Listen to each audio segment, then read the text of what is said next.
हो टेकाळ्यांना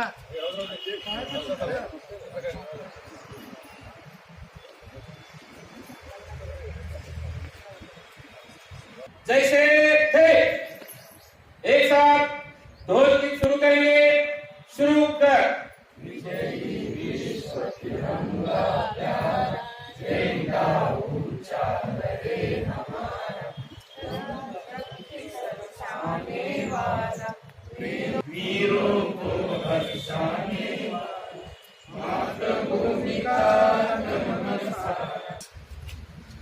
सर्व मान्यवर व माझ्या बंधू भगिनी, आज भारतीय राष्ट्रीय काँग्रेस स्थापनेच्या दिवसानिमित्त मी प्रथम आपल्या सर्वांना शुभेच्छा देतो।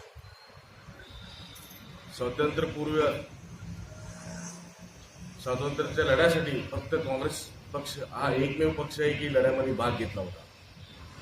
जोशात व जोमात भाग घेऊन आपल्या भारताला स्वातंत्र्य मिळवून दिलेला हा पक्ष आहे। काँग्रेस पक्ष हा एक संस्था आहे, एक विचारधारा आहे, गोरगरिबासाठी लढणारा पक्ष आहे, दीनदलितासाठी धावून येणारा पक्ष आहे, बेरोजगारांना रोजगार मिळवून देणारा हा पक्ष आहे। आजच्या या स्थापनेनिमित्त परत एकदा आपल्याला शुभेच्छा देऊन माझे दोन शब्द संपवतो। जय हिंद।